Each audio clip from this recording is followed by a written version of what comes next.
성경에 보면은 이제 우리가 진짜로 믿는 사람과 또 가짜로 믿는 사람, 그러니까 천국에 갈 사람과 천국에 못 갈 사람, 또 하나님의 자녀와 이제 하나님의 자녀가 아닌 사람을 이제 여러 가지 이제 그 표현이 이제 있어요. 근데 보면은 이제 오늘 본문 말씀에는 뭐라고 알곡과 쭉정이다. 그리고 어떤 데는 곡식과 가라지, 또 양과 염소, 뭐 또 빛에 속한 사람, 또 어둠에 속한 사람, 여러 가지 그런 표현들이 있어요. 표현인데 교회 안에는 이제 곡식도 있고 가라지도 있어요. 곡식과 가라지의 차이가 혹시 여러분 알아요? 그 곡식이 자랄 때 벼나 이런 뭐 이 곡식들이 자랄 때 거기에 가라지가 있거든요. 특히 이제 논 같은데 밭 같은데 보면 그 가라지는 이제 곡식이 아닌 거예요. 곡식이 아닌데 비슷해요. 비슷한데 그것을 그대로 가만 놔뒀다가 나중에 추수할 때 가라지는 걸러내는 거죠. 근데 이제 교회 안에는 곡식도 있고 또 뭐도 있다는 얘기예요. 가라지도 있어요. 교회 안에는 분명히 이 곡식 같은 사람도 있고 가라지 같은, 가라지는 어떤 존재냐면은 이제 그 곡식의 성장을 방해하고 또 열매 맺는 것을 방해하는 것이 가라지예요. 그러니까 교회 안에서 다른 사람 신앙생활 이제 열심히 하려는데 그 사람들 넘어지게 하고 어려움을 주게 하고, 이게 뭐예요? 가라지 같은 역할이거든요. 그러니까 가라지가 되면 안 되죠. 그리고 이제 성경에 보니까 가라지를 마귀가 씨를 뿌렸다 그랬어요. 교회 안에다가, 교회 안에는 다 천사 같은 사람만 있는 게 아니라 예수 잘 믿는 사람만 있는 게 아니라 마귀가 뿌려놓은 가라지 같은 존재도 있어요. 그러니까 지난번에 그 로마서 말씀을 이제 우리 평일날 함께 나누면서 그런 얘기인데, 성경에 보면은 의의 병기가 있고 무기가 있고 불의의 무기가 있대요. 그러니까 교회 공동체 안에는 어떤 사람은 의로운 일을 위해서 쓰임 받는 사람이 있고요, 어떤 사람은 불의한 일에 쓰임 받는 불의의 도구가 있는 거예요. 우리는 어떤 도구가 돼야 되겠습니까? 여러분 다 의의 병기가 되시길 바랍니다. 의의 병기가 돼요. 근데 오늘 또 다른 곳에 성경에 보면은 양과 염소가 있다 그랬어요. 양. 교회 안에는 양이 있고 염소가 있어요. 옆 사람 한번 보세요. 양 같아요? 양 같아요? 진짜예요? 양 같습니까? 양이 어떤 사람이요? 구원받은 사람이 양이죠. 그리고 예수님을 따라가는 사람이 양이에요. 그냥 양같이 생겨서 양이 아니라 양은 목자를 따라가는 거예요. 이게 목자가 앞에 서서 가면은 양은 졸졸졸졸 따라가는 거예요. 그게 양이에요. 염소란 놈은 안 따라가요. 염소는 들이받잖아요. 그리고 양은 뭐요? 그 주인의 음성을 알아요. 자기 주인의 음성을 알고 그 음성에 순종하는 게 양이란 말이에요. 이제 물어봐, 한번 여러분 스스로에게, 나는 양인가? 구원 받았는가? 또 예수님을 진짜 따라가고 있는가? 순종하면서 또 그분의 음성에 나는 귀를 기울이고 있는가? 염소는 반대죠. 이제 그 염소는 안 따라가요. 그리고 염소는 뿔로 막 들이받습니다. 들이받고 자기 혼자 그 염소를 키우다 보면은 염소는 이 낭떠러지 같은 데 막 이런 데 올라가요. 말 되게 안 들어요, 염소는. 그러니까 신앙생활하면서 말 되게 안 듣고 가지 말아야 될 길로 가는 사람들은 양일 확률보다는 염소일 가능성이 훨씬 높아요, 사실. 그러니까 교회 안에, 그리고 이런 사람들의 특기가 뭐냐면 다른 사람을 들이받아요. 그냥 들이받고. 그러니까 교회에 보면은 그 양도 있고 염소도 있고요. 그리고 알을 잘 낳는 닭이 있어요. 근데 알을 못 낳는 닭이 있어요. 이것보다 폐개라고, 폐개. 근데 오래된 닭일수록 알을 뭐 안 낳고 못 낳죠. 근데 애들의 특징이 뭐냐? 오래된 닭의 특징, 늙은 암탉, 늙은 장닭의 특징이 뭔지 아세요? 어린 닭들 가서 그냥 찢고 뜯고 막 이게 특기예요. 그러니까 교회 안에 보면은 그런 늙은 닭, 알 못 낳는 닭들의 이 은사를 가진 사람들이 있거든요. 그러니까 아마 여러분들은 다 젊으니까 여기는 아마 늙은 닭이 없기를 바라지만은 그냥 다른 사람 찝고 물어 뜯고 막 이런 게 이제 늙은 닭인데, 염소하고 이제 비슷한 거예요. 오늘 말씀에 보면은 이제 알곡과 쭉정이나 알곡과. 저는 이제 어렸을 때 그 시골에서 살았어요. 농사하는 집에서. 그래서 이 알곡과 쭉정의 비유가 뭘 의미하는지를 훨씬 더, 아마 그런 환경을 경험하지 못한 여러분들보다는 제가 훨씬 더 이 말씀의 비유가 와닿아요. 사실 그 보면은 농사다 보면은 벼라든지 보리라든지 뭐 밀이라든지 요즘 뭐 인기가 있는 귀리 뭐 이런 건강 이런 것들이 보면은 이 그 논이나 밭에 가서 보면은 모양새는 알곡이나 쭉정이나 같아요, 틀려요? 똑같아요. 겉으로 봤을 때는 얘가 알곡인지 쭉정인지를 잘 몰라요. 뭐 만져본다든지 나중에 안 그러면 이제 추수 때 보면은 얘가 알곡인가 쭉정인가 이제 그때 드러나는 거예요. 우리가 여기 오늘 예수님께서 알곡과 쭉정이의 비유를 한 거예요. 알곡과 쭉정이는 겉으로 봐서는 구분이 된다고요, 안 된다고요? 안 됩니다. 여러분은 알곡입니까, 쭉정입니까? 알곡이 되기를 원하죠. 알곡이기를 원하죠. 그런데 겉으로 봐서는 몰라요. 저도 몰라요. 여러분들이 알곡인지 쭉정인지는 언제 아냐? 이제 추수 때 전부 다 이 곡식을 추수하고 나서 타작마당 하니까 그 이상한 그 여자 목사 생각나네. 신옥주라고. 타작마당에서 그 자식들이 지의 부모를 뺨을 때리게 하고 막 이상 하여튼 사이비. 근데 타작마당은 옛날에는 그런 추수를 해오면은 마당에다 그걸 다 폈어요. 펴고 이제 처음에 원시 때는 그걸 뭐 막대기라든지 안 그러면 도리깨라고 해서 그걸로 다 그 곡식을 때려서 이제 그 알곡을 떨어내는 거예요. 나중에 좀 더 발전하니까 이제 그 탈곡기가 나왔어요. 그래서 거기서 이제 탈곡을 해서 알곡 그러면은 탈곡을 하고 나면은 어떤 게 알곡인가 쭉정인가가 이제 거기서 이제 다 떨고 나면 드러나는 거예요. 그때 이제 그 이 타작마당 할 때는 어느 때요? 우리가 하나님의 심판대 앞에 설 때 그때 진짜 누가 알곡인가 쭉정인가를 털어놓고 이제 거기서 이제 그 구분을 하는 거예요. 지금은 잘 몰라요. 물론 저 사람 진짜 쭉정이 같아 이런 사람도 있죠. 알곡 같아 이런 사람 있는데 진짜인지 가짜인지는 정확하게는 이제 추수 때 가봐야 아는 거예요. 가봐야 하는데 우리가 교회 안에 이런 알곡이 있고 쭉정이가 있어요. 그래서 이제 비슷한 교회 출석도 해, 예배도 드려, 봉사도 하고 뭐 헌금도 하고 하여튼 다 하는 거예요. 똑같이 다 하기 때문에 그 사람이 알곡이다 쭉정이다 우리가 속단할 수는 없어요. 그 우리 교회가 초창기 때 어떤 그 여자 집사님이 정말 열심히 하는 분이 계셨어요. 그 같은 교회에서 봉사하고 뭐 이런 일 하면은 두 번째 가라면 서러울 정도로 굉장히 열심인데, 근데 나중에 보면은 아주 그 자기 마음에 안 들면은 교회 같은 성도들 그냥 어떻게 해서 힘들게 해서 교회 못 나오게 하고 하여튼 어려움을 엄청 주는 그런 분이 있었어요. 근데 무슨 일 시켜놓으면 일은 엄청 잘하는데 보면은 성도들을 교회 밖으로 내보내는 거예요. 내보내고 신앙에서 흔들고.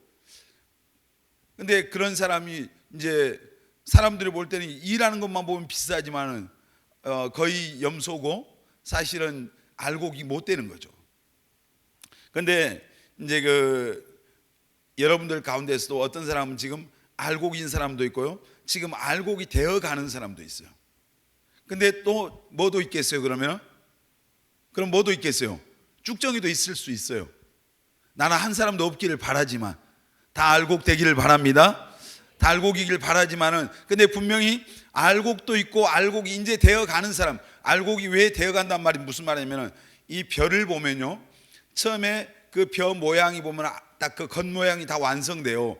근데 가을이 노랗게 그 벼가 익기 전에는 가서 그것을 만져서 열어보면 그 안에 그냥 단단한 알곡이 있는 게 아니라 하얀 그 쌀즙 같은 게 있어요. 그 물 액체가 있어요. 그게 점점점 햇볕을 받고 비를 내리고 바람을 받고 이렇게 하면서 가을철에 이제 노랗게서 이제 들판에 벼들이 전부 다 고개를 숙이고 있을 때 그때는 우리가 먹는 그 쌀처럼 그 속에 쌀이 들어있는 거예요. 단단하게. 근데 그 전에는 이제 뭐 알곡이 안 돼 있을 때 되어가는 과정이 있거든요. 그러니까 어떤 우리가 신앙생활 하면서 어떤 사람들은 이제 점점 더 알곡으로 변화되어 가는 사람이 있단 말이에요. 근데 분명한 것은 우리가 다 쭉정이가 아니라 알곡이 되어야 할 줄 믿습니다. 그러니까 오늘 성경에 보니까 알곡은 어디에 들어간다고 그랬어요? 마지막 절 한번 보여줘 보세요. 오늘 본문 마지막 절 자, 시작. 손에 키를 들고 자기의 타작마당을 정하게 하사 알곡은 모아 곡간에 드리고 쭉정이는 꺼지지 않는 불에 태우시리라. 알곡이 어디에 들어가요? 저 곡간이 어디입니까? 천국이잖아요. 천국 곡간. 천국 곡간에 들어가기를 원합니까? 근데 쭉정이는 어디 들어간다고요? 꺼지지 않는 불. 꺼지지 않는 불이 어디예요? 지옥이에요. 마가복음 9장 43절에 보면 거기 꺼지지 않는 불. 성경에 지옥이란 표현, 이제 꺼지지 않는 그 지옥의 그 묘사할 때, 지옥을 묘사할 때 이제 꺼지지 않는 불로 묘사하는 거예요. 세세토록 거기서 구더기도 죽지 않고 막 소금이 튀는 것 같이 엄청난 그 고통이 끝이 없는 곳. 우리가 누가복음 16장에 보면은 부자와 나사로의 비유가 나오는데, 부자가 죽어서 어디로 갔어요? 음부에 떨어졌어요. 지옥의 그 음부에. 그 불 속에 들어가 너무너무 뜨거우니까 아브라함의 품에, 낙원에 있는 그 아브라함의 품에 있는 나사로에게, 아브라함에게 사정하잖아요. 나사로를 보내서 손끝에다 물 한 방울 찍어서 내 혀를 서늘하게 해주세요. 지금 그 지옥 불 속에 있는 그 부자에게 손가락으로 물 한번 찍어서 혀에다 대주면 시원하겠어요? 그런데 그것마저도 거절당하잖아요. 그러니까 지옥은 다시는 기회가 있는 곳이다, 없는 곳이다? 기회가 없는 거예요, 지옥은. 그러니까 나중에 되잖아요. 우리 세상에 이제 예수 안 믿는 5 형제가 있는데 나사로 보내서 이 불꽃 고통받는 이곳에 오지 않게 해달라고. 그것도 거절당하죠. 지옥은 이제 불타는 곳인데, 쭉정이는 불에 태워서, 금방 말씀해 보니까 불에 태워서, 불타는 곳이 어디예요? 지옥인데 불에 태워서 이제 지옥으로 들어가는 거예요. 바로 거기로. 여러분, 절대로 알곡하고 쭉정이를 같이 창고에다 드리는 농부는 없어요. 쭉정이는 추수를 하고 나서 이 바람 앞에, 옛날에는 이제 원시적일 때는 바람이 부는 곳에 가서 이렇게 바깥에 떠서 이렇게 날려요. 그러면 쭉정이는 밖으로 날아가는 거예요. 알곡은 밑으로 떨어지는 거죠. 또 어떤 이런 채와 같은 걸로 이렇게 하면은 알곡은 안으로 들어오고 쭉정이는 밖으로 날아가는 거예요. 그 쭉정이를 모아서 이제 동네 밖에서, 제가 어렸을 때 보니까 우리 동네 사람들이 그걸 불을 태웠어요. 쭉정이는 불 태워버려요. 그거 아무런 소용이 없어요. 알곡만 그거 모아서 이제 창고에다 들여놓는, 곡간에다가. 여러분, 오늘 우리는 무엇이 돼야 되겠습니까? 알곡이 돼야 할 줄 믿습니다. 우리 옆 사람 보면서 알곡이 됩시다. 겉으로는 모릅니다. 처음부터 또 알곡인 사람도 없죠. 근데 우리가 알곡이 돼야 돼요. 이번에 여러분, 어젠가 어떤 청년이 저한테, 목사님 이번에 이 신종 코로나19 때문에 교회 이제 담임 목사님도 교회 보니까 갑자기 그 사회적 거리두기 뭐 이렇게 해서 하니까 교회에 안 나온 사람들이 엄청 많은데, 어떤 청년이 저한테 이번에 보니까 알곡과 쭉정이가 딱 이렇게 나눠지는 느낌이 들었어요. 그래요. 물론 교회 뭐 믿음이 없어서 안 나온 그 사람들 전부 다 우리가 알곡이다 쭉정이다 우리가 함부로 판단할 수는 없어요. 근데 이제 본인 생각이 그랬다는 얘기예요. 저는 이제 사실 여러분은 어떤 생각을 가졌는지 모르지만은, 이번에 지금 전 세계적으로 코로나가 지금 확산이 됐잖아요. 근데 특별히 저는 이제 예수 믿는 사람으로서 우리가 세상에서는 금방도, 어제까지는 이런 문자가 오는데 오늘 보니까 어떤 모임, 종교 행사, 뭐 사회적 거리두기 이거 자제합시다 하고 또 문자가 막 들어와요. 재난 그 문자가. 근데 그 교회 가지 말라 문자가 계속 오잖아요. 근데 사실 저는 굉장히 걱정스러운 게 뭐냐면은, 이것이 나쁜 선례가 되거든요. 그러면 전염병이, 코로나 같은 전염병이 앞으로 다시 오지 말라는 법이 없잖아요. 지금 몇 년마다 지금 뭐 메르스가 오고 사스가 오고 막 이런 전염병이 반복해서 오고요. 마태복음 24장 보면은 마지막 때가 되면은 일어나는 징조 가운데 하나가 수많은 질병들, 어떤 원인을 모를 이런 전염병들이 많이 일어나요. 그러니까 이제 엄청난 기근과 지진과 그런 온역과 질병과 이런 것들이 계속해서 이제 이런 출현하게 되고, 그로 인한 고통이 따르게 된 때, 바로 그때가 예수님께서 주님이 다시 오실 때가 바로 그런 때다. 마지막 때의 징조 가운데 하나거든요, 지금. 그러니까 여러분 한번 찾아보세요. 지금 지진이, 예를 들어서 1세기 때부터 지금까지 21세기까지 지진이 일어나는 빈도를 한번 조사해 보면 여러분 깜짝 놀랄 거예요. 엄청난 지진이 지금 폭발적으로 일어나요. 그리고 오늘 지금같이 현대 의학이 발전하고 오는데, 지금 코로나 하나를 못 잡아서 지금 뭐 이탈리아는 1,000명 넘게 죽었다잖아요. 벌써. 중국은 뭐 말할 것도 없이. 우리나라는 사실 뭐 그 확진자에 비해서 그 사망자는 사실 적죠. 근데 많은 사람들이 이렇게 현대 의학이 발전했는데 뭐 지금 아직 백신이 아직 안 나왔으니까 질병 앞에 속수무책이잖아요. 전부 두려워서 벌벌 떨고. 근데 이런 이제 상황들을 보면서 진짜로 우리가 사는 시대가 마지막 시대예요. 사실은 역사의 마지막 시대에 사실은 우리가 살고 있는데, 진짜 우리의 믿음을, 저는 저 개인적으로 제가 목사지만 내가 하나님 앞에서 두렵고 떨리다는 그런 마음이 들었어요. 많은 사람들이 어떤 이 코로나의 두려움 때문에 하나님 앞에 예배에 나오는 것을 패하고 두려워서 막 이런 모습들을 보면서 그 모습이 그분들을 판단하기 전에 내 모습이 될 수도 있고 여러분들의 모습이 될 수도 있거든요. 사실 진짜로 그 환란이 오고 고난이 왔을 때 죽음 앞에서, 초대교회 그 교부들이 있었어요. 사도들 다음에 교부라고 했는데 교회 지도자들인데, 거기 보면 폴리캅이라는 사람이 나와요. 그분은 나이 거의 90이 다 됐을 때 예수 믿는 사람들을 그 로마의 황제들이 엄청나게 초대교회 때 핍박을 했어요. 근데 어마어마한 그리스도인들이 예수 믿는 것 때문에 원형 경기장에 가서 거기 사자의 밥이 되고, 또 말들이 사지를 찢어 죽이고, 상상도 할 수 없는 그런 엄청난 박해가 있었어요. 그러니까 여러분들 어떤 그런 교회사나 이런 것을 한번 읽어볼 필요가 있어요. 신앙을 지키기 위해서 거기서, 근데 거의 대부분의 예수 믿는 사람들이 자기 신앙을 지켜내요. 이 사자의 밥이 되고 말로 손발 네 군데를 묶어서 갈기갈기 찢어놓고 잔인하게 죽이는 그런 일들이 너무 많은데, 상상도 할 수 없는 그런 일들이 어떤 핍박 박해 시대가 있었는데, 근데 전부 다 대부분 사람들이 그때 하나님을 찬양했거든요. 벌벌 떨고 살려주세요 하고 비겁하게 예수 안 믿겠어요 이런 게 아니라.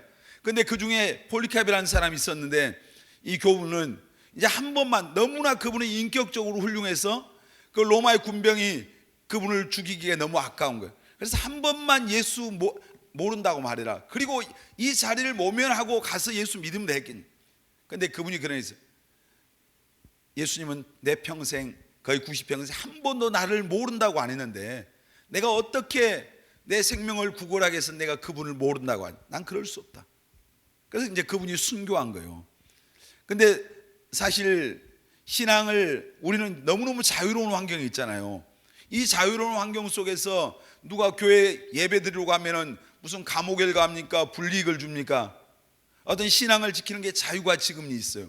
근데 진짜로 마지막 때가 되면은 이마에나 오른손에 표를 박는 때가 와요. 이 표를 안 받으면 매매도 못하고, 그리고 그때는 끌려가서 죽임을 당해야 될 때가 오거든요. 대환란 때. 근데 지금처럼 이렇게 해도 예배에 나오는 것을 두려워하고 교회에 나오는 게 이제 두려운데, 진짜로 어떤 대환란이 오고 내 생명을 걸 수 있는, 걸어야 되는 그런 상황이 왔을 때 믿음을 지켜낼 수 있겠냐는 얘기죠. 그러니까 우리가 중요한 게 뭐예요?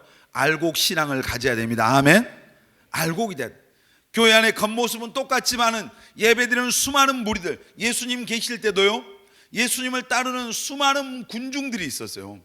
엄청나게 많은 사람. 왜냐하면 기적을 예수님이 오병이의 기적을 행하셨잖아요. 죽은 자를 살렸어요. 38년 된 병자를 고쳤어요. 무리를 걸으시고 난리가 난 거죠. 그러니까 예수님 보겠다고 수많은 무리들이 나와서 예수님을 따르고 예수님을 부르고 있어요. 근데 예수님께서 그런 말씀하셨잖아요. 아무든지 나를 따라오려거든 자기를 부인하고 자기 십자가를 져야 된다. 자기를 부인하지 않으면 신앙을 지킬 수 없어요. 근데 그 신앙을 가지려면 여러분들이 알곡이 돼야 됩니다. 아멘. 다 알곡이 되시기를 바랍니다. 근데 알곡 신자가 어떤 사람이에요? 알곡의 신앙을 가진 사람이, 예수 믿고 구원의 확신을 갖고, 구원의 확신을 가질 뿐만 아니라 그 믿음이 자라가야 돼요. 자라야 알곡이 돼요. 여러분, 쭉정이는 아까 처음부터 알곡이 아니었어요. 처음에는 쭉정이 같은 상태예요. 근데 그 속에 이제 그 하얀 액체가 들어가고 점점점 자라가면서 그 곡식이 자라면서 알곡이 돼가는 거예요. 그 곡식이 자랄 때 비바람을 맞고 어떤 이런 과정들을 거치면서 햇볕을 쬐이고 이렇게 하면서 단단하게 되건 알곡이 되건. 여러분, 예수 믿고 구원받는 우리에게 가장 중요한 게 믿음의 결국이 뭐라 했습니까? 영혼 구원입니다. 아멘. 그러니까 구원의 확신이 있어야 돼요. 아멘입니까? 누가 뭐라고 말해도 나는 하나님의 자녀고 나는 정말 오늘 이 땅을 떠나도 천국에 갈 수 있다고 하는 그 구원의 확신을 갖고 신앙생활 해야 됩니다. 아멘입니까? 이 믿음이 있어야 돼요. 교회 경력 자랑하지 말라고. 신앙 경력 몇 년 믿었다 자랑할 것도 없어요. 내가 얼마나 지식적으로 아는 거 자랑할 필요도 없어요. 여러분 안에 흔들리지 않는 구원의 믿음이 있기를 예수님의 이름으로 축원합니다. 아멘. 이 알곡과 쭉정이는 신앙의 외형, 그 겉모습 똑같아. 무슨 말이야? 알곡 신자와 쭉정이들은 겉모습 신앙의 외형은 똑같다 이 말이에요. 모양 형식 다 똑같아. 예배 드려 와서 예배 드리고 기도도 하고 뭐 직분도 받고 봉사도 하고 다 할 수 있어요. 예배하기 때문에 여러분들이 이 예배의 자리에 있기 때문에 무조건 하고 알곡은 아니란 말이에요. 여러분 안에 확신, 구원의 확신, 하나님의 자녀의 확신을 갖는 그 믿음이 먼저 있어야 됩니다. 아멘. 그리고 그 신앙이 자라가야 돼. 그래야 흔들리지 않아. 신앙이 자라지 않으면은 이제 시련이 오고 어려움이 오면은 세상으로 가버리는 거예요. 그러니까 그 뭐 담임 목사님이 그런 얘기 하셨어요. 처음에 그 뭐 하나님 만났을 때 하나님께서 그때 영적인 눈을 열어주는데 교회에 보니까 하나님이 알곡과 쭉정이를 보여주신 거예요. 눈을 열어서 환상을. 근데 보니까 본인이 생각했던 것만큼 알곡이 없었던 거예요. 그러니까 굉장히 충격을 받으셨대요. 진짜 저 사람 그 알곡 신자일 줄 알았는데 하나님이 보여주신 거 보니까 알곡 신자가 아닌 거예요. 그래서 너무너무 그때 쇼크를 받으셨다는데, 그래서 계속해서 어떤 그때 성령이 어떤 임한 경험을 하시고 교회가 한동안 계속 회개하고 기도하고 진짜 하나님 앞에 죄를 멀리하고 거룩한 삶을 살면 막 치열한 그런 어떤 그런 시간들이 있어요. 근데 그런 쭉정이 같던 사람들이 진짜로 진정한 회개를 하니까 뭐로 변화돼요? 알곡으로 변화돼요. 여러분 구원을 우리가 믿음은요, 예수 믿고 구원받기 위해서 가장 첫 번째 통과해야 될 문이 무슨 문이에요? 회개의 문입니다. 아멘. 회개해야 됩니다. 아멘. 이 여러분이 몸이 이 교회에 와 있기 때문에 여러분이 알곡이 아니고 신자가 아니에요. 하나님을 등졌던 삶에서 여러분의 삶을 완전하게 돌이켜야 돼요. 죄에서 떠나야 돼요. 아멘. 죄를 버려야 됩니다. 아멘. 진정한 회개란 말이에요. 그게 그냥 믿습니다가 아니라 회개하고 예수를 여러분의 구원자와 주님으로 믿어야 됩니다. 아멘. 이 사람이 하나님의 자녀예요. 그냥 교회에 나와서 예배 드리고 앉아있지만 여러분의 삶에 아무런 변화가 없다면 불신자예요. 사실 제가 늘 그런 얘기하잖아요. 예수 믿었다고 하는 사람들에게서 가장 중요한 사건은 뭐예요? 변화예요. 변화. 삶의 변화. 여러분이 예수 믿고 삶이 변화되셨어요? 믿기 전과 달라지셨습니까? 자 보세요. 사도 바울이 전도를 해요. 여러분 전도가 쉬워요? 어려워요? 어렵다고 생각해요. 전도. 근데 사도 바울 정말 대단한 분이죠. 근데 이 사도 바울이 전도할 때 어떻게 전도했어요? 자기가 예수 믿기 전에 나는 이렇게 살았습니다. 예수 믿는 사람들 막 핍박하고 그 사람들 죽이는 편에 내가 서 있고, 그랬던 내가 어느 날도 예수 믿는 사람들을 핍박하기 위해서 가다가 다메섹 그 도성에서 빛으로 자기에게 찾아오신 예수님을 만났어요. 나는 그때 예수님을 거기서 만나고 그 자리에서 내가 꼬꾸라졌습니다. 주여 누구십니까 할 때 나는 네가 박해하는 예수다. 예수님께서 바울한테 그랬거든요. 그때 사울이었을 때. 그리고 나서 거기에서 진짜 예수님이 안 믿었었는데 그 예수를, 그 사건을 통해서 바울이 믿고 나서 그의 삶이 변화돼서 예수 믿는 사람들 핍박하고 죽이는 편에 섰던 바울이, 그때는 사울이었죠. 이제는 예수님을 전하는 사람이 됐다. 그러면서 왕 앞에 가서 당신도 내가 지금 죄수로 결박당하는 외에는 당신도 나와 같기를 원한다. 늘 사람들이 만나서 내가 예수 믿기 전에는 이런 사람이었는데 예수 믿고 나서 이렇게 나가 변했다. 이렇게 하면서 전도하는 거 쉬워요? 어려워요? 할 수 있겠어요? 없겠어요? 여러분도 할 수 있겠잖아요. 아멘입니까? 그러니까 중요한 것은 뭐예요? 내가 예수 믿었던 그 분명한 사건이 내 인생에 있어야 되는 겁니다. 아멘. 바울이 다메섹 도상에서 예수님을 강하게 만났죠. 어떤 아주 극적으로 만났어요. 그런데 달라요, 사람들마다. 어떤 사람은 성경 읽다 예수님 만나잖아요. 어떤 사람은 말씀 듣다 예수 믿잖아요. 어떤 사람은 기도하다가 구원의 확신 가질 수 있어요. 다 달라. 그런데 분명한 것은 여러분이 예수 믿었던 그 분명한 사건이 확신을 가졌던, 예수님이 구원자요 주님이라고 하는 이 확신을 갖게 되었던 그 사건이 여러분 인생에 있어야 됩니다. 아멘. 그 한 번에 분명한 여러분 안에 흔적이 있어야 돼. 그래야 사람들 앞에 가서 내가 예수 믿기 전에 나는 모태신앙이었는데 그냥 교회 왔다 갔다 형식적으로 예배드리고 그게 믿는 줄 아는데 어느 날 기도하다 성령 체험하면서 진짜 예수님이 살아계신 하나님이고 나의 구원자와 주님이고 내가 그거 믿고 내 인생이 뒤집어졌다. 예를 들어서 이렇게 복음 전할 수 있는 거잖아요. 여러분 가운데 어려서부터 엄마 뱃속에서부터 신앙생활하는 사람들, 그냥 교회 어쩔 수 없는 운명에 끌려다녔던 사람들 많잖아요. 진짜 하나님 계실까? 그래서 많은 친구들이 대학에 들어가면 교회를 안 가는 거예요. 그때를 기다리는 거예요. 하나님 없는 것 같으니까. 여러분, 하나님이 여러분에게 믿어져야 되는 거죠. 아멘. 믿음이 없이는 하나님 기쁘시게 할 수 없다 했는데 히브리서 11장 6절에 하나님 그가 살아계신 것과 하나님이 살아계신 것을 믿어야 돼요. 아멘. 그 살아계신 하나님이 우리에게 사람의 모습으로 오신 분이 예수님이에요. 아멘. 그 예수님이 나를 위해서 십자가에서 피 흘려서 내 모든 죄를 담당해 주시고 나를 그 죄에서 구원해 주셨다고 하는 이 사실이 여러분의 사실이 되어야 됩니다. 아멘. 여러분의 믿음이 되어야 돼요. 아멘입니까? 그럴 때 우리가 구원받고 하나님의 자녀가 되는 거예요. 그러면 우리가 이 경험, 이 사건, 내 삶에 이 분명한 어떤 증거가 있을 때 사람들이 가서 그걸로 전도하는 거예요. 쉬워요, 어려워? 그러면은 쉽잖아요. 할 수 있잖아요. 성경 몰라도 할 수 있어요. 바울은 그렇게 전도하듯, 사도 바울, 우리도 전도할 수 있습니다. 아멘. 여러분, 구원의 확신을 가져야 됩니다. 아멘. 요한복음 3장 3절에 한번 성경 말씀 보겠습니다. 요한복음 3장 3절 시작. 예수께서 이르시되 진실로 진실로 내게 이르노니 사람이 거듭나지 아니하면 하나님 나라를 볼 수 없느니라. 거듭나야 천국의 곳간에 들어갈 수 있습니다. 아멘. 지금 니고데모에게 예수님께서 하시는 말씀, 사람이 거듭나지 아니하면, 두 번 태어나지 아니하면 하나님 나라 천국의 곳간에 들어갈 수 없다. 거듭나시길 바랍니다. 거듭나셨습니까? 뭐로 거듭나야 돼요? 요한복음 3장 5절 한번 보겠습니다. 시작. 예수께서 대답하시되 진실로 진실로 내게 이르노니 사람이 물과 성령으로 나지 아니하면 하나님의 나라에 들어갈 수 없느니라. 어떻게 거듭나요? 한글 몰라요? 어떻게 거듭나요? 물과 성령으로. 물 마시면 거듭나요? 물은, 여기서 말하는 물은 하나님의 말씀이에요. 하나님의 말씀의 거울로 나를 비춰보면 결론이 뭘까요? 하나님 앞에 나는 뭐예요? 죄인이에요. 죽을 수밖에 없는 죄인. 이 말씀의 거울로 나를 비춰보면, 그래서 나에게 누가 필요한 거예요?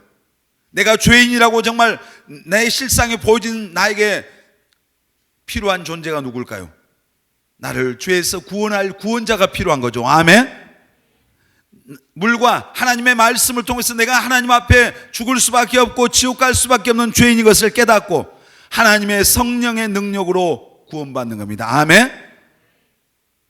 사람의 힘으로 구원받는 게 아니라, 세상의 어떤 방법으로 구원받는 게 아니라 하나님께서 우리에게 보내주신 구원의 길, 오직 예수 그리스도입니다. 아멘. 천하 인간에게 구원받을 만한 다른 이름을 우리에게 주신 적이 없습니다. 아멘. 자, 지금 뭐 이만희가 나오고 누가 나오는데 전부 다 이 가짜들이잖아요. 천하 인간에게 구원받을 만한 다른 이름, 다른 길 주신 적이 없어요. 오직 예수. 아멘. 크게 합시다. 오직 예수. 더 크게 합시다. 오직 예수. 믿습니까? 오직 예수만이 우리의 구원자예요. 아멘. 오직 예수만이 우리가 천국 갈 수 있는 유일한 길이에요. 그러니까 교회 믿지 말고, 어떤 사람은 교회 믿는데요. 교회를 믿어. 뭘 믿어야 돼요? 예수 믿읍시다. 아멘. 우리 옆 사람에게 예수 믿읍시다. 잘 믿읍시다. 예수 믿고 신앙이 자라가야 흔들리지 않는 알곡이 돼요. 신앙이 자라가려면 어떻게 돼요? 예수 믿는 사람들의 첫 번째 의무가 뭘까요? 예수 믿고 구원받은 사람이 첫 번째 해야 될 의무 몰라요? 따라서 예배입니다. 예배에 성공하십시다. 아멘. 예배에 성공. 예배가 없는 신앙은 결코 잘하질 않아요. 그러니까 일본의 그 무교회주의를 주장했던 우치무라 간조라는 사람이 있어요. 무슨 교회냐? 우리나라에도 이제 어떤 독립교단인데 그분들이 한 10여 년 전에 야, 우리 전부 다 가정으로 돌아가자. 가정에 가서 가정 예배하자. 그리고 한 두세 달 있다가 안 되겠다 다시 모이자. 이렇게 나온 사람. 지금 이제 코로나 때문에 가정에서 전부 다 컴퓨터 켜놓고 그 앞에 앉아 있어요. 많은 교회 사람들이. 그 앞에 사도신경합시다 하면 해. 근데 어떤 사람은 배 깔고 할 거고 틀림없이, 어떤 사람은 그도 저도 아니고 돌아다니면서 그 과일 먹으면서 과자 먹으면서 아마 하여튼 그런 인간도 있을 거예요. 틀림없이. 어떤 교회는 그러다 온라인 예배하면서 그 옷을 단정하게 입으시고 그 모니터 앞에 하여튼 경건한 마음으로 앉아서 예배를 드려. 그게 예배가 되겠어요? 예배가 안 되죠. 근데 예배가 우리에게 얼마나 중요한, 이 러시아가 구소련이었을 때요, 거기 제가 시베리아에서 부는 바람인가는 그 책을 읽은 적이 있었는데 보니까 얼마나 시베리아가 눈보라고 우리가 상상 못하죠. 근데 예배 드리러 교회를 찾아서 4시간을 걸어가요. 4시간을 걸어가서 4시간 5시간 예배를 드리고 다시 또 걸어가죠. 이제. 근데 그분들 그 한 번의 예배에 대한 어떤 목숨을 걸고 하는 거예요. 사모하는 마음. 그러니까 우리는 예배 드리고 싶을 때 마음대로 사실 드릴 수 있잖아요. 새벽에도 나올 수 있고 3일 밤 주일 밤 금요 토요 언제든지 내가 나올 수 있지만은, 여러분들이 하나님 앞에 나와서 예배 자리에 앉아 있는 것도 축복이지만은 여러분들의 예배가 하나님께 연락되는 예배를 드리시길 예수님의 이름으로 축원합니다. 아멘. 연락되는 예배. 어떤 사람 모르겠어요. 지금 그런 사람이 있는데, 혹시 지금 믿음 없으니까 그러겠지만 예배 시간에 어떤 사람은 핸드폰 보고 있어요. 문자하고 있죠. 그 시간에 어떤 친구들은 보면 예배 시간에 찬양할 때 다리 꼬고 앉아 있어. 그런 사람 보면 바로 뒤통수를 때리시길 바랍니다. 세게 때리세요. 하나님 앞에, 앞에 시장님만 앉아 있어도 그 앞에서 다리 꼬고 있겠어요? 솔직히 하나님 앞에 진짜 그 만왕의 왕 되신 하나님 앞에 예배 드리는데 우리의 어떤 자세부터 잘못된, 그러니까 우리 청년 예배란 이런 때는 모르지만 여러분들이 주일날 그래서 하나님 앞에 나올 때는 가장 최상의 모습으로 하나님 앞에 나오도록 노력하십시오. 옷도 제일 좋은 걸 입고 와요. 좋은 옷 사놓고 놀러 갈 때 입으려고 하지 말고 하나님 앞에 예배 자리에 오면서 슬리퍼 끌고 오고 그냥 꾀죄죄 가지고 오고 이렇게 하면 그게 예의가 아니잖아요. 그러니까 하나님 앞에 우리에게 어떤 정성이 들어간 예배가 필요해요. 신령과 진정한 예배, 예배의 성공자가 되시길 바랍니다. 아멘. 우리가 구원받고 신앙이 잘하면 예배에 성공해야 돼요. 그리고 기도 생활해야 돼요. 데살로니가전서 5장 17절에 보면 쉬지 말고 뭐 하라겠어요? 알기는 잘 알죠? 우리 옆 사람 침 안 튀게 말합니다. 쉬지 말고 기도합시다. 아멘. 성경에 쉬지 말고 하는 말은 딱 이 얘기밖에 없어요. 쉬지 말고 뭐 하라? 크게 쉬지 말고, 반말이니까 더 크게 쉬지 말고. 사무엘상에 보면은 사무엘은 그런 말이에요. 나는 하나님 앞에 기도하기를 쉬는 죄를 결단코 범하지 않겠다. 기도를 안 하는 건 뭐란 말이에요? 크게요. 뭐예요? 기도 안 하는 게 죄란 말이에요. 죄. 기도를 쉬는 것은 죄예요. 죄. 왜? 내가 영혼의 호흡이 기도인데 내가 영혼이 호흡하지 않으면 영적으로 죽은 거예요. 여러분 기도를 쉬지 맙시다. 아멘. 하루에 그래도 하여튼 여러분들이 노력하면 하루에 1시간은 기도할 수 있어요. 1시간 할 수 있어요. 그런데 기도는 훈련이에요. 예수님이 새벽마다 감람산에 습관을 쫓아서 올라가셨다 이랬어요. 예수님은 하나님의 아들이신 그분도 새벽 기도를 습관을 훈련하셨어요. 훈련. 김나연, 전에는 전부 다 깨워갖고 내려도 요즘은 그 위에 있는 사람들이 깨워도 본인도 안 일어나고 안 깨운가? 여기 꿈의 교회 사는 사람도 우리 여기 청년들이 있는데 여러분 새벽 기도 나오세요. 훈련이 훈련. 근데 어떤 사람은 새벽 기도했으니까 나는 그 새벽 기도했으니까 오늘은 피곤할 거야.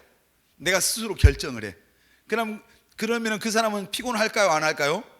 틀림없이 피곤해요. 나는 오늘 하루 종일 힘들 거야. 새벽 기도했으니까. 그날 하루 종일 힘들어. 자, 바꿔서요. 나는 오늘 새벽 기도했으니까 그 힘으로 나는 오늘 거뜬하게 승리할 수 있을 거야. 그럼 그 사람은 승리할 수 있어요. 한번 해봐요. 근데 여러분 스스로의 어떤 그 부정적인 생각에 스스로 자기를 얽매여놔. 저는 여러분보다 제가 자신 있게 말할 수 있는 것은 여러분보다 잠을 결코 많이 안 자요. 요즘은 이제 기도를 더 많이 하려고 이제 노력하는데 요즘은 거의 막 3시까지 버텨보려고 제가 12시 반에 내려와서 3시까지 버티고 올라가서 4시, 수요일 날은 제가 설교하니까 4시 10분에 일어나요. 다른 때는 4시 50분에 일어나요. 여기 위에서 사니까 5시 새벽 기도니까. 그리고 나서 이제 또 아침에 또 이제 버텨내는 거예요. 그리고 나서 제가 잠은 1시간 반 정도 그 정도 자요. 이제 나머지 잠은 어떤 때는 9시까지 아침에 기도하고 바로 제가 운동하러 갑니다. 그럼 그날 제가 누워서 잡니까? 잠 안 자요. 제 스스로 나 오늘 잠 못 잤으니까 나는 오늘 피곤할 거야라는 이 생각을 나는 부정해요. 그냥 잠 8시간 잔 것처럼 생각하고 움직이려고요. 물론 육신을 갖기 때문에 피곤이 몰려올 때가 있어요. 저도 힘들죠. 여러분이 목사님 나이 먹어봐요. 훨씬 더 힘들어요. 근데 우리 생각이 중요해요. 근데 예수 믿는 사람들에게 가장 중요한 것 가운데 하나가 기도입니다. 기도에 승리하면요 승리의 삶을 삽니다. 아멘. 제가 전에도 몇 번 얘기했는데 청년 때 내가 다녔던 교회가 굉장히 말씀을 강조했어요. 하나님 말씀대로. 그래서 매일 성경을 읽고 청년들이 모여서 읽었던 성경 말씀을 요즘 이제 우리 전도 지금 그 코로나 때문에 사람들이 전도지도 잘 안 받고 그래서 낮 시간에 말씀 읽기 좀 하거든요. 근데 말씀 읽고 지금 받은 거 나누는데 제가 청년 때 그 교회 생활이 일상이 이거였어. 늘 청년들이 성경을 읽고 와서 그 말씀에 받은 은혜를 나누고 또 궁금한 걸 얘기하고. 그러니까 성경을 안 읽고 오면은 할 말이 없어요. 세상 얘기 안 해요. 어디 피자집 피자가 맛있다더라 이런 얘기 안 하고 음식점 어디가 맛집 이런 얘기 해본 적이 없어요. 근데 말씀을 그렇게 읽었는데 그 청년들이 연약해서 넘어지는 것들을 많이 보면서 목사님 그때 그런 생각했어요. 왜 이렇게 말씀하는데 왜 넘어질까? 늘 그게 의아했거든요. 근데 나중에 깨달았어요. 그때 내가 청년 때 다녔던 교회는 기도를 안 했어요. 기도하는 사람이 거의 없었죠. 그냥 형식적으로 잠깐 기도 이렇게 하는데 빙 둘러서 앉아서 한국말로 기도를 했어요. 기도하는데 나중에 몇 분이 한 10분이나 있다 보면은 잠들어 있는 사람이 많았어요. 그때 기도 별로 안 했거든요. 나중에 깨닫는 거예요. 아는데 성경을 알아야 됩니다. 아멘. 알아야 돼요. 아멘. 내 백성이 지식이 없으므로 망하는도다. 알아야 돼 성경은. 근데 아는데 유혹이 오고 시험이 올 때 그 유혹과 시험을 이길 힘이 어디에서 와요? 예수 믿는 사람들의 유혹과 시험과 고난과 영적인 싸움에서 이길 수 있는 힘이 어디에서 나옵니까? 우리에게는 여러분의 무릎에서 나옵니다. 아멘. 승리의 비결이 여러분의 무릎에 있어요. 아멘. 근데 기도를 안 하니까 이길 힘이 없는 거예요. 유혹이 오면은 이길 힘이 없어. 머리는 알아요. 이 말씀 순종해야 된다는 내 머리는 알아. 근데 순종할 힘이 없어. 이길 힘이 없어. 왜 그래요? 여러분 기도하지 않으면 그래요. 기도의 성공자가 되시길 바랍니다. 크게 아멘 좀 합시다. 아멘. 기도하는 사람이 제일 무서운 사람이에요. 강한 사람이에요. 옆 사람 침 안 튀게 당신은 기도의 용사입니다. 그렇게 되라 이 말입니다. 아멘. 그리고 말씀을 가까이 하셔야 돼요. 믿음이 자라려면. 그리고 여러분이 교회 가까이 하시고. 아멘. 교회를 가까이 하시길 바랍니다. 모인데 가지 말라고 교회 종교 행사 하지 말고 지하철 안 타야 돼요. 근데 사람들 다 오늘 제가 아까 오후에 그 기사에 보니까 대구에서 어떤 교회가 아마 오늘 기공 예배를 한가 봐요. 한 150명이 모여서 안에서 한 게 아니라 밖에서 이제 교회를 새로 건축하니까, 근데 그걸 이제 기사화했어요. 150명이나 되는 사람들이 모여서 지금 예배를 드린다 이 말이에요. 그럼 아주 그 부정적인 기사를 썼더라고요. 참 너무 이제 마음이 아픈 거예요. 어쩌다가 오늘 그 예수 믿고 예배하고 모이는 것이 하여튼 이렇게 됐을까라는 그런 좀 자괴감 같은 그런 마음도 들더라고요. 여러분들이 정말 알고 신자가 되려면 구원의 확신을 갖고 믿음이 자라가야 됩니다. 아멘. 모양만 교회 오래 다니는 건 소용없어요. 그리고 우리가 알곡 신자는 어떤 사람이냐? 고개를 다 알곡이 되면 뭐예요? 숙여요.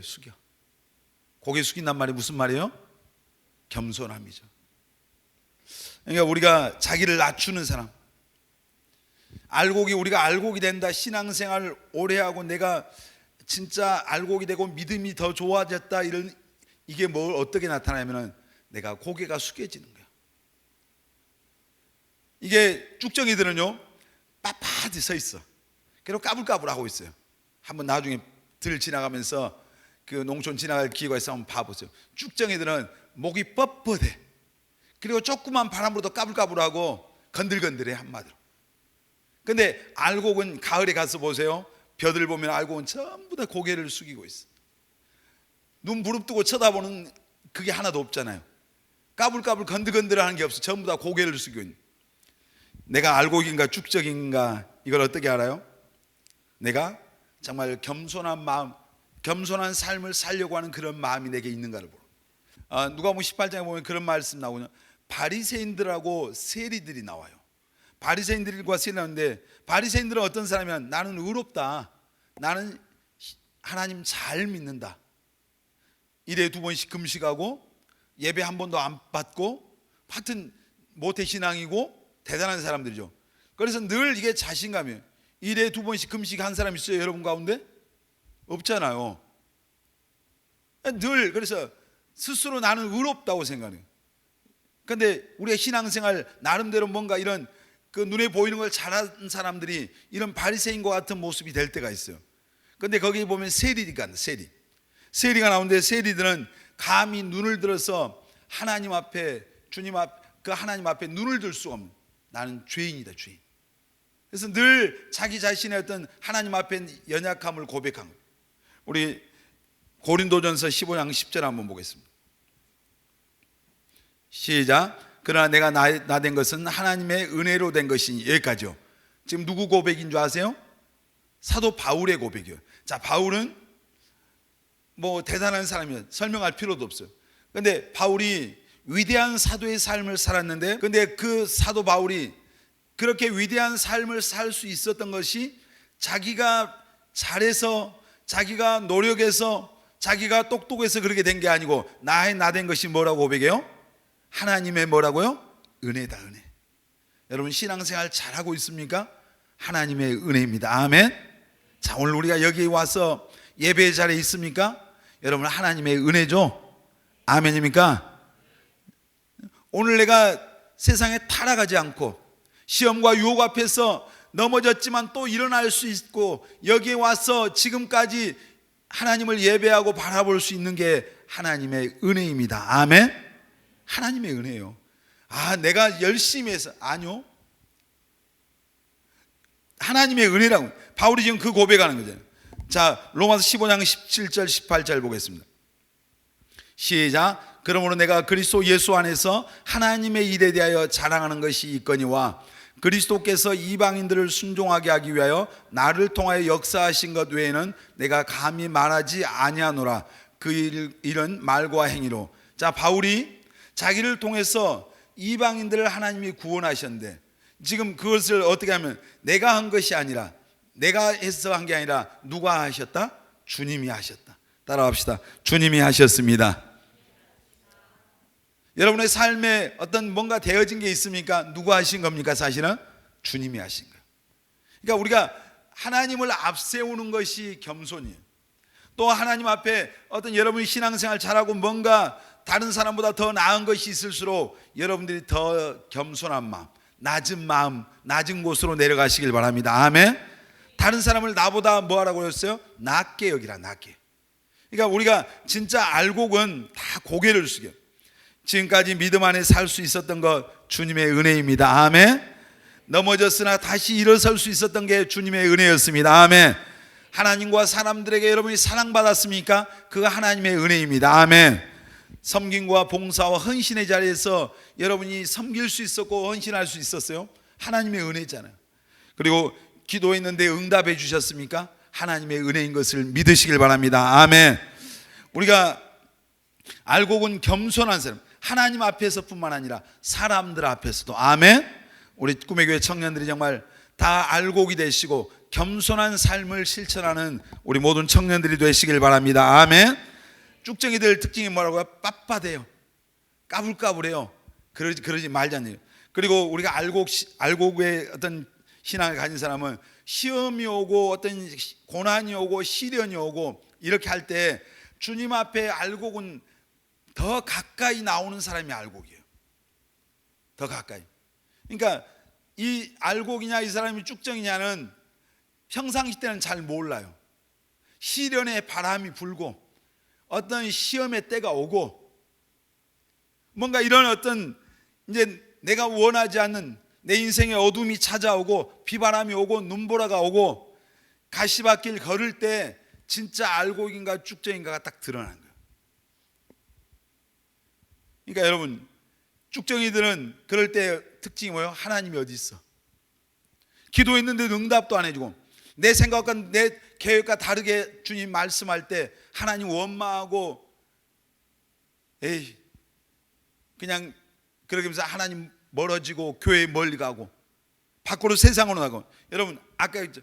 이 알곡을 타작을 해서 곡식을 타작을 해서 이게 알곡인지 쭉정인지는 바람을 불어보면 한다고 했잖아요. 바람 앞에서 이렇게 부어 내리면은 알곡은 안으로 들어와요. 쭉정이는 밖으로 날아가 버려요. 여러분 인생 살다 보면 우리가 신앙생활 하다 보면은 항상 좋은 때가 있는 게 아니에요. 어려울 때도 있잖아요. 그리고 내가 원하는 대로 이루어질 때도 있지만 그렇지 않을 때도 있잖아요. 그럴 때 여러분이 어렵고 힘들다고 생각할 때 우리는 안으로 와야 돼요. 주님 앞에 더 가까이 나오는 사람이 그 사람이 진짜 알곡이란 말이에요. 기도했는데 응답 안 해주셨어. 내가 뭔가 하려고 하는데 내 생각과 달랐어. 그래서 그때 어떤 사람들은 밖으로 가요. 세상으로 가는 거예요. 이게 전부 다 알곡이란 말이에요? 쭉정이란 말이에요? 쭉정이란 말이에요. 어려우면 정말 더 하나님 앞에 가까이 달려올 수 있는 우리 청년들이 되시길 바랍니다. 아멘. 시편 27편 4절 보겠습니다. 같이 읽겠습니다. 내가 여호와께 바라는 것 한 가지 일 그것을 구하리니 곧 내가 내 평생에 여호와의 집에 살면서 여호와의 아름다움을 바라보며 그의 성전에서 사모하는 그것이라. 지금 다윗이 고백이죠. 뭐 이거 노래도 나와 있잖아요. 다윗이 삶이 힘들 때마다 그가 바라는 것 한 가지는 뭐요? 내가 평생에 여호와의 집에 살면서 여호와의 아름다움을 바라보고 하나님을 사모하는 거예요. 자, 우리 시편 62편 보겠습니다. 시작. 나의 영혼이 잠잠히 하나님만 바라며 나의 구원이 그에게서 나오는도다. 2절. 오직 그만이 나의 반석이시오 나의 구원이시오 나의 요새시니 내가 크게 흔들리지 아니하리. 지금 다윗의 고백이죠. 계속 시편 18편에는 그런 고백이죠. 나의 힘이 되신 여호와의 내가 주님을 사랑합니다. 자, 우리 시편 62편 보겠습니다. 5절로 7절. 시작. 나의 영혼아 잠잠히 하나님만 바라라. 물은 나의 소망이 그로부터 나오는도다. 오직 그만이 나의 반석이시오 나의 구원이시오 나의 요새시니 내가 흔들리지 아니하리로다. 나의 구원과 영광이 하나님께 있으며 내 힘의 반석과 피난처도 하나님께 있도다. 지금 다윗의 고백이잖아요. 다윗은 그 어떤 시련의 때 고난의 때 항상 그가, 제가 전에도 그런 말씀드렸지만 다윗의 시선은 항상 하나님께 있어요. 사울이 자기를 죽이려고 쫓아오고 군대를 풀고 그러는 어려운 그 순간 죽음 앞에서까지도 항상 다윗이 바라봤던 대상은 하나님이었어요. 어려울수록 하나님 앞에 더 가까이 나가. 여러분, 이것이 다윗의 신앙만이 아니라 오늘 저와 여러분들의 삶의 신앙 고백이 될 줄 믿습니다. 아멘. 신앙생활 가운데, 인생 가운데 시련의 태풍이 오고 어떤 어려움들이 올 때 더 여러분들이 항상 교회로, 주께로 더 가까이 오시길 바랍니다. 아멘. 아까 그러니 지금 코로나 때문에, 코로나19 이것 때문에 많은 사람들이 두려움 때문에 교회를 멀리하는 거예요. 교회로부터 도망가는 거예요. 여러분, 구약에 보면은 도피성이라고 하는 게 있어요. 그 도피성 안에 있으면은 어떤 사람이 됐든 간에 보호를 받거든요. 여러분, 하나님의 교회는 도피성입니다. 아멘. 하나님의 약속이 있는 곳이에요. 아멘. 하나님의 보호가 있는 곳이에요. 그래서 사람들이 뭐 코로나가 되니까 세상의 말을 듣는 거예요. 여러분, 세상이 여러분 교회에 사람들 모이니까 거기 가지 마십시오. 거리를 두십시오. 제가 예전 경기도의 그 지사가 경기도 지역에 뭐 큰 대형 교회 목사님들 한 10명 오라고 해놨고 이제 서로 이야기를 했어요. 예배를 드리는데 교회에서 예배를 드리는데 그 대신 2m 간격을 유지해라. 교회 예배당에 가서 2m를 뛰어서 앉으라면, 여기 앉아 있으면 2m, 저기 가서 3m. 그러면 지금 이 앞쪽에 2m 뛰려면 지금 너무 많네. 한 명 비켜야 되겠네. 교회 예배당의 의자에 한 명씩 앉으라는 얘기잖아요. 결국은 한 명씩. 그렇게 해서 예배 드리래. 그래서 또 그 목사님들하고 또 이렇게 합의를 봤다네. 나 같은 그 목사님들 교회는 의자가 수천 개가 있는가 봐. 큰 교회 목사님들. 그럼 수만 명이 모이는 교회에서 2m 거리 뛰면 몇 명이 올 수 있겠어요? 여러분, 예배는요 타협의 대상이 아니에요. 사실 목숨을 거는 거죠 사실. 근데 우리가 어려울 때, 그러면 예수 믿는 사람들, 지금 어떤 교회에서는 온라인으로 21일 다니엘 기도회를 또 하더라고요. 이 어려울 때를 잘 극복합시다. 물론 그거 전 좋다고 생각을 해요. 근데 더 중요한 건 뭐예요? 어려울수록 주께로 더 가까이 나가야 됩니다. 아멘. 어려울수록 시련의 때, 시험의 때, 이렇게 삶에 어려움이 오고 뭔가 고통이 따르고 시험이 오고, 어떤 이럴 때, 시련이 올 때 우리가 알곡은 더 주님께로 더 가까이 가는 게 알곡이에요. 여러분들이 다 알곡 신앙을 가지신 청년들이 되시길 바랍니다. 아멘. 주님께로 온다는 게 뭐예요? 교회로 가까이 오고 말씀 앞으로 더 가까이 온다는 거예요.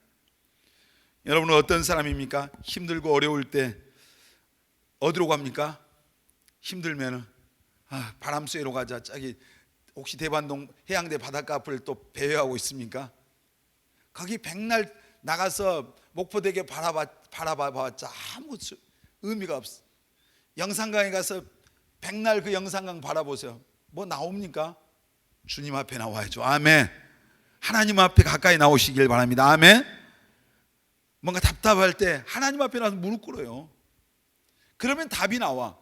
영산강 가서 쳐다봐야 소용없어요. 뭐 유달산 꼭대기 올라가면 답이 나옵니까?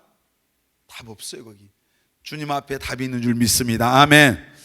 오늘 이제 알곡과 쭉정에 대한 얘기예요. 어떤 이제 알곡은 곡간호들하고 쭉정이는 다 불에 태우는데, 그럼 우리는 알곡이 돼야 되겠습니까? 쭉정이 돼야 되겠습니까? 다 알곡이 돼야 되겠습니다. 아멘. 어떤 사람이 알곡이라고요? 정말 구원받고 예수 확실하게 믿고 그 믿음이 자라갈 때 이제 확실한 알곡이 돼요. 물론 구원받으면 예수의 생명이 있는 거잖아요. 자, 어떤 사람이 또 알곡이라고요? 이제 어떤 구원받을 뿐만 아니라 알곡 신앙을 가진 사람은 하나님 앞에, 사람 앞에 겸손한 사람. 그리고 알곡 신앙은 시험과 고난의 때 주님 앞에 더 가까이 오는 사람이야. 그 사람이 알곡이야. 그리고 또 알곡은 어떤 사람이야? 알곡은 열매 맺는 삶을 살아요. 자, 우리가 그 알곡의 그 곡식 안에, 그 안에가 뭐가 있어요? 생명이 있어요. 생명. 그래서 생명이 있기 때문에 그것이 심겨지면은 거기서 싹이 나고 꽃이 피고 열매를 맺게 되죠. 여러분이 신앙이 알곡 신앙이라면 여러분의 삶에 열매가 있어야 돼요. 어떤 열매가요? 성령의 열매가 있어야 되겠죠. 삶의 변화가 있어야 돼요. 열매가 있고 어떤 전도의 열매가 있어야 돼요. 이 열매 없는 삶은 알곡이 아닐 가능성이 더 높아요. 여러분의 삶에 열매 맺는 삶이 되시기를 바랍니다. 다 열매를. 오늘 이제 말씀을 맺습니다. 여러분 가운데 어떤 사람은 오늘 알곡도 있지만 어쩌면은 지금 쭉정이에 가까운 사람이 있을 수 있는데, 다 오늘 이 예배에 참석한 우리 청년들이 알곡 신앙을 가져서 천국의 곳간에 넉넉하게 들어갈 수 있게 되시기를 예수 그리스도의 이름으로 축원합니다.